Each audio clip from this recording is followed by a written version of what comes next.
Thank you so much.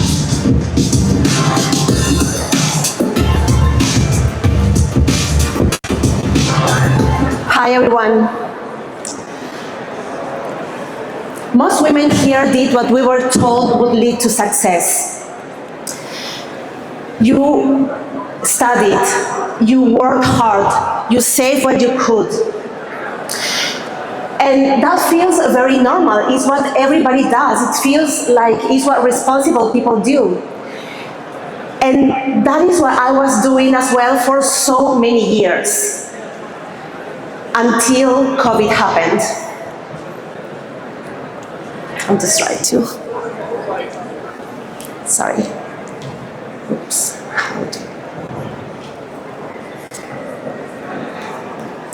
I need to change my slide, sorry.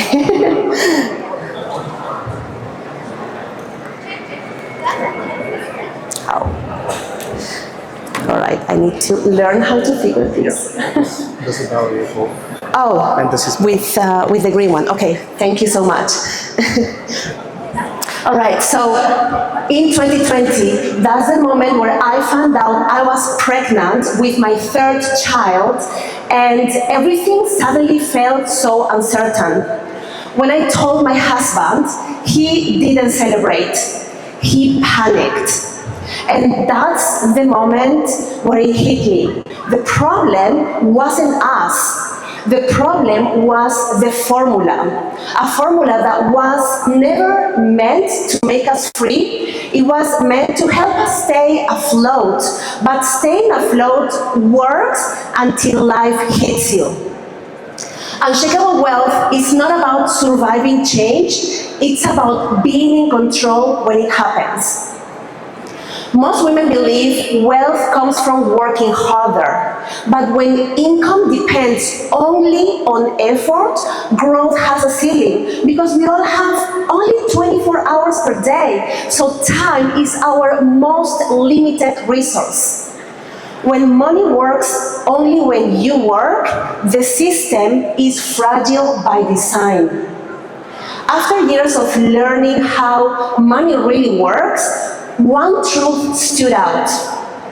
Women who manage to secure lasting security, they never rely only on income. They build three forces working together: inner wealth, cash flow power, and wealth engine. If you remove one of them, the whole system weakens. But when you align all of this, you become unshakable. I am from Peru, and I didn't grow up around investing. I grew up around survival. I know what it is to see your parents struggle to pay for electricity, for having hot water, or for education. When I was 18, I wasn't able to go to university like my friends, because my parents couldn't afford it. And at that time, my mother made the hardest decision she could. She left the country to go to the US and work as a nanny. Not because she lacked ambition, but because working harder was the only tool she had. She did what millions of women have done for generations. She traded her time, her presence, her comfort for her children's security. And now we are in different times. Now we have access to education, technology, and financial tools that simply did not exist for women like my mother.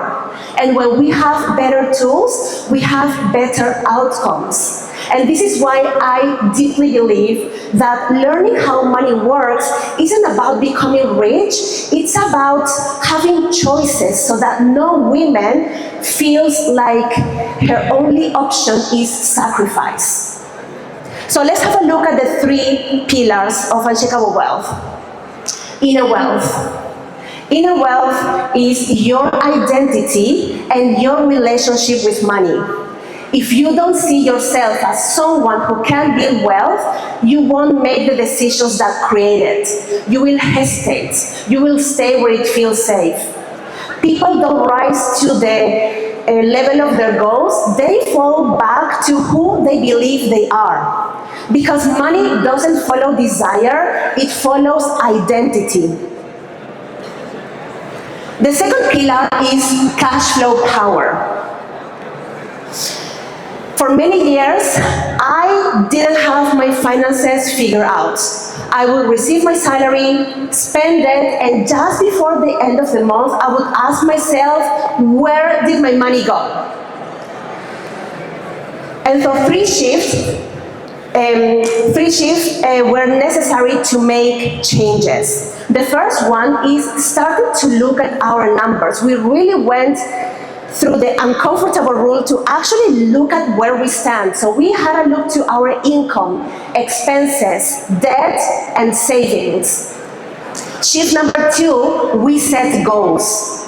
An emergency fund, a retirement fund, a kids' future fund.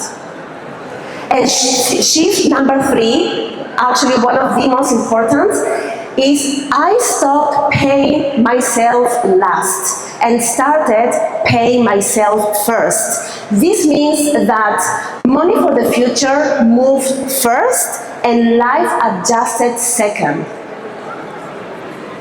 Now the third pillar is the one that most women were never shown, which is the wealth engine. Women face a unique equation. We live longer than men, usually between 5 to 7 years longer. We earn less over our lifetime, and most of women's wealth are held in cash. And you know, cash loses value over the years due to inflation. So basically, we are living longer with money that is shrinking. And here's where investing becomes essential. Investing is the bridge between financial struggle and financial security, between having to work all your life and having options. Now, a lot of women still don't feel confident with investing.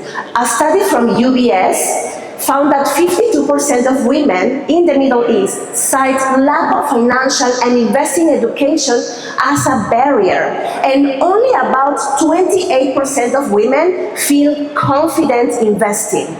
And this didn't happen by accident. It was only in the 1960s and 70s that women in many countries were able to have their own bank accounts, their credit cards, and have access to mortgage without the permission of their fathers or husbands. So when we say women didn't have the education or the confidence, well, it is normal because we were literally excluded from financial systems. And you know what I find fascinating?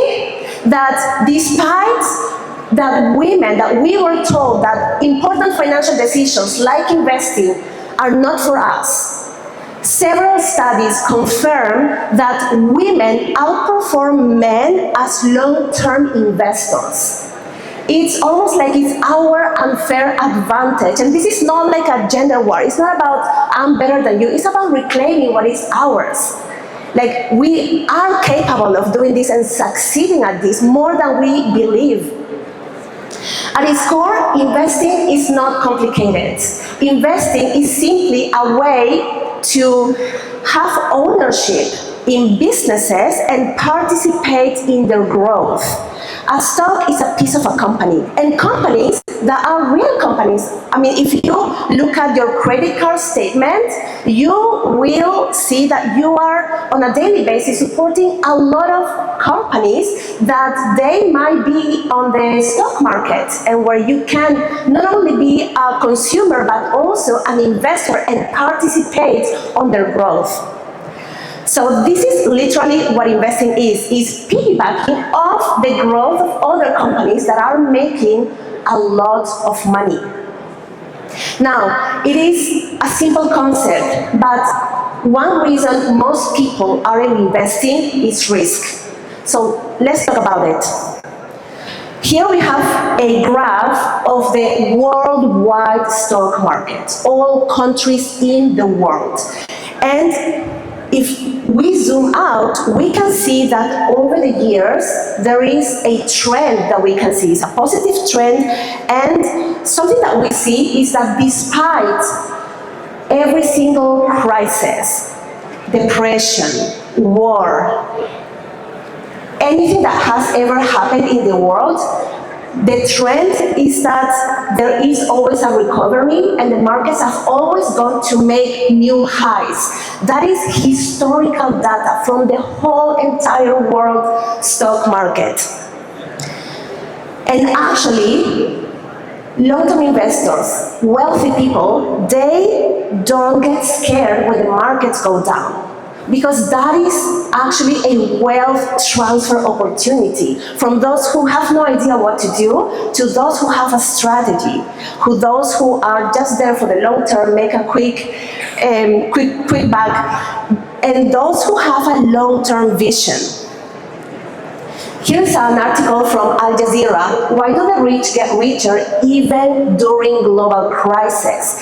And the short answer is because they invest in financial markets, especially in times of crisis. Recessions are the times that create the most millionaires. Here we have another graph that shows the odds of losing money over a timeline. And here we can see that the longer we hold our investments, the lower the odds of losing money. And this is based on, again, historical data over 150 years of US stock market, which accounts for about 70% on the global worldwide index. And here you can see, if you were to hold an investment for just a month, your chances of losing money would be like 39%. But the longer you hold, if you hold it for 5 years, for example, that probability goes down to 19%. If you hold it for 10 years, it goes down to 11.5%. If you hold your investments for 20 years, that probability goes down to 0.1%. So the stock market is not inherently risky. The risk comes from staying away long enough to see the growth. Now, a lot of people will stay away from investing because of the risk, but others because they believe that they need to be rich to start investing, and that is a very expensive belief. That is a myth. Investing is not for the rich, it's actually how people become rich. And in fact, if you were to wait to have more money to start investing, you will be leaving so much money on the table. I'm gonna give you an example.